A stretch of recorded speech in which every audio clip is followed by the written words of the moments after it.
Hello and welcome friends, India's number one ethical hacking course hack the hackers. तो आज हम बात करने वाले हैं एसक्यूएल इंजेक्शन के बारे में प्रैक्टिकली। तो दोस्तों, इस क्लास में हम जानेंगे कि एसक्यूएल इंजेक्शन क्या है, जो कि मैं आपको पहले बता चुका हूं। यानी कि स्ट्रक्चर क्वेरी लैंग्वेज के अंदर की कुछ कमियां हैं, जो भी डेटाबेस बनाया जाता है उन कमियों को ढूंढना और उनका ही फ़ायदा उठाना एसक्यूएल इंजेक्शन कहलाता है। तो ये हम पहले बात कर चुके हैं और उन्हीं के बारे में हम बात करेंगे आज सबसे पहले टाइप के बारे में, जिसका नाम है एरर बेस्ड एसक्यूएल इंजेक्शन। यानी कि एरर की मदद से, कोई भी जो एरर है वेबसाइट की, उससे हम ये पता लगाएंगे कि वेबसाइट एसक्यूएल इंजेक्शन के लिए वल्नरेबल है या नहीं है। यानी किसी भी वेबसाइट में एसक्यूएल की वल्नरेबिलिटी का पता लगाना हो तो बहुत ईजीएस्ट ट्रिक है और उसी से हम ये कर पाएंगे। और इसके साथ साथ मैं आपको लाइव ही बताने वाला हूँ ये सारी चीज़ें। देन वन मोर थिंग कि बिना परमिशन के किसी वेबसाइट पे आप ये ट्रिक अप्लाई ना करें, क्योंकि मैंने वहाँ पे प्रैक्टिकली पूरा ऐसा नहीं किया है। तो चलिए शुरू करते हैं। सबसे पहले आप यहाँ देख सकते हैं कि लाइकवाइज मैंने यहाँ पे कुछ वेबसाइट ओपन की हुई हैं। जस्ट आपको यहाँ पे कुछ नहीं करना है, सिर्फ ये लिखना है inurl.php, ये गूगल डॉक करना है। इससे बहुत सारी जो वेबसाइट्स हैं उनके लिंक आपको आ जाएंगे। यहाँ पे काफ़ी सारी वेबसाइट्स आप देख रहे हैं जो यहाँ पे आ रही हैं, लेकिन इनमें से किसी भी वेबसाइट पे काम करने की परमिशन हमारे पास नहीं है।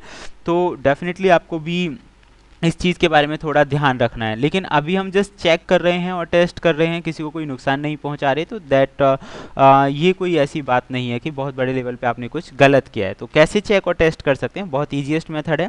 आप जैसे ही ये सर्च करेंगे, यहाँ पे काफ़ी सारी वेबसाइट्स आ जाएंगी, जिनमें से मैंने बहुत सारी जो वेबसाइट्स हैं यहाँ पे ओपन कर रखी हैं। तो चलिए वन बाय वन इन्हीं वेबसाइट पे थोड़ा काम करके देखते हैं कि ये जो वल्नरेबिलिटी है किस तरह से काम करती है। तो सबसे पहले मैं आपको दिखाऊंगा, जैसे ही आप इस पेज को ओपन करेंगे तो ये जो वेबसाइट है ये आपको मिल जाएगी। एंड मेन चीज़ क्या है याद रखने की, वो है आईडी। तो आप यहाँ पे अलग अलग आईडी नंबर प्लेस करके देखिए, तो आप देखेंगे पेज की जो इन्फॉर्मेशन है वो चेंज हो रही है एवरी टाइम। पेज की जो इन्फॉर्मेशन है, जैसे ही आप यहाँ पे ये आईडी का जो नंबर है वो चेंज करेंगे, वो उसकी इन्फॉर्मेशन चेंज हो रही है। तो इससे क्या पता चल रहा है, इसका मतलब ये नहीं है कि ये वल्नरेबल है। वल्नरेबिलिटी का पता लगाने के लिए अलग ट्रिक है, लेकिन इससे जैसे जैसे आप यहाँ पे इन्फॉर्मेशन अपडेट करते जा रहे हैं, वहाँ पे जो इन्फॉर्मेशन जो पेज है वो चेंज होता जा रहा है। इससे हमें ये पता चल रहा है हर एक आईडी पे एक अलग कंटेंट है। यानी कि वेबसाइट की हर एक आईडी पे एक अलग कंटेंट स्टोर्ड है। तो इन्हीं की मदद से हम एक पर्टिकुलर लोकेशन पे पहुंच पाते हैं, जहां से हम आईडी, पासवर्ड और दूसरी चीज़ों की भी इंफॉर्मेशन गेन करते हैं।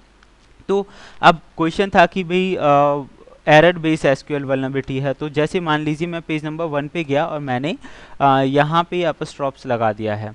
तो जैसे ही हम इसे एंटर करेंगे तो आप देखेंगे कि ये आपको शो कर रहा है, you have an error in your SQL syntax, check the manual that correspond to your MySQL server version।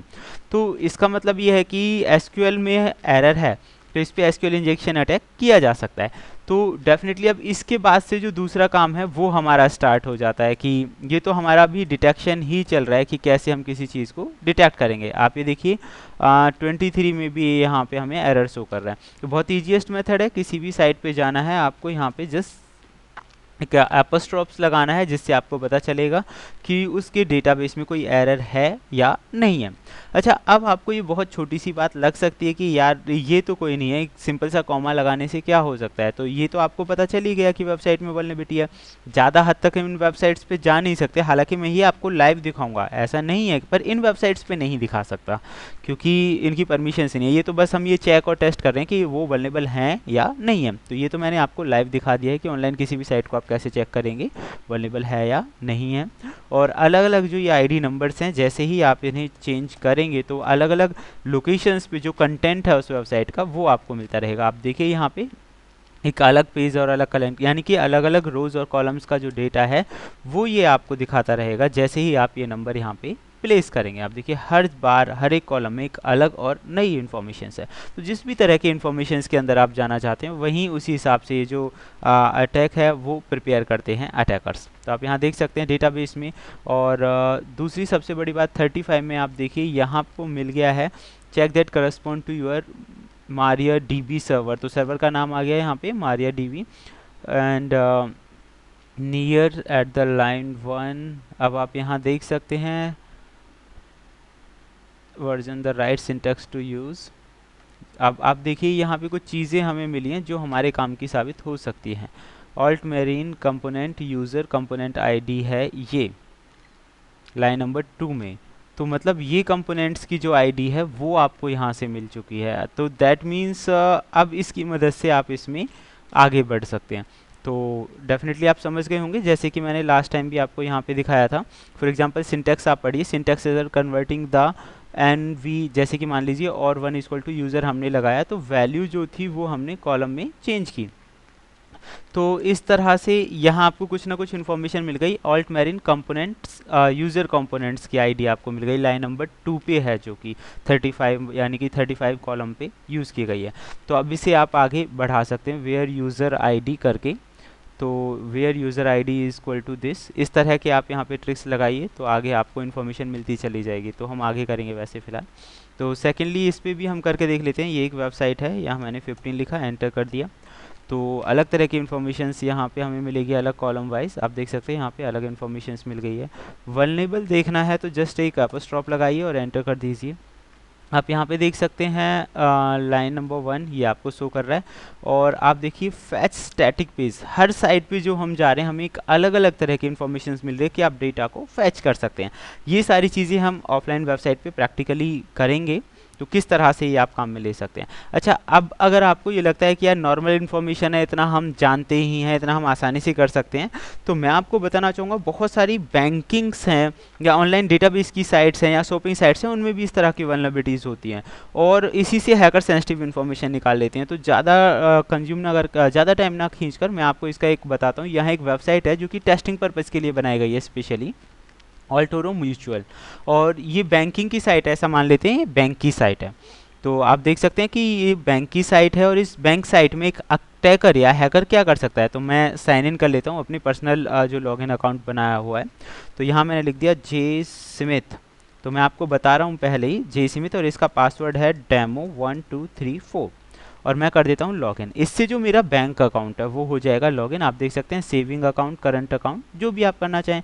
और ये क्रेडिट कार्ड की डिटेल्स हैं, वहाँ पर आप क्रेडिट कार्ड की डिटेल्स तक आपको पहुँचा देगा। और ये आपके चेक डिटेल्स, अमाउंट, एवरीथिंग ये आपको शो कर रहा है। तो ये आपको दिखा रहा है अकाउंट से रिलेटेड जो इन्फॉर्मेशन है बहुत इजीली आप यहाँ कलेक्ट कर सकते हैं। अब मैं ऐसे मान लीजिए साइन ऑफ कर देता हूँ। तो एक अटैकर इस तरह की छोटी छोटी चीज़ों से क्या कर सकता है, मतलब एक आप बोलेंगे अपस्ट्रॉप लगा दिया या %25 लिख दिया, % लिख दिया, इनसे क्या हो सकता है। तो अब हम देखते हैं इससे क्या हो सकता है। तो मान लीजिए मैंने यहाँ लिख दिया जे स्मिथ और उसके बाद एक अपस्ट्रॉप लगाया और 2 माइनस सिम्बल्स मैंने यहाँ पे यूज़ किए। अब मैं पासवर्ड XYZ कुछ भी डाल दूँ, देखो वो नहीं है कि जस्ट देखो मैंने यहाँ पे इतना बड़ा पासवर्ड डाल दिया। अब तो सही है ना, ये डेमो1234 नहीं है। तो मैं ऐसे कर देता हूँ login and you will see जो अकाउंट है वो हो जाएगा लॉगिन डायरेक्टली। तो मतलब ये जो वल्नरेबिलिटीज़ हैं ये अपने आप में बहुत ही मैं कह रहा हूँ काफ़ी खतरनाक साबित हो सकती हैं अगर किसी भी वेबसाइट के अंदर ये है। तो ये हो गया हमारा टेस्टिंग फेस की किसी भी वेबसाइट को कैसे टेस्ट करें कि वो वल्नरेबल है या नहीं है। और मैंने लाइव भी आपको बताया बैंकिंग साइट के जरिए आप कैसे कर सकते हैं। तो ये छोटी छोटी चीज़ें लगती ज़रूर हैं लेकिन इनका नुकसान बहुत बड़े लेवल पे होता है। नेक्स्ट क्लास में हम जो ये जितनी कमियां आई हैं इन्हें प्रैक्टिकल करते हैं, लाइक जो ये लाइक हमें वल्नरेबिलिटी मिल गई तो इससे आगे कैसे बढ़ेंगे। तो चलिए दोस्तों, फिलहाल के लिए इस क्लास में हम सिर्फ इतना ही करते हैं और फिर मिलते हैं अच्छी इन्फॉर्मेशन के साथ। Thank you, good bye.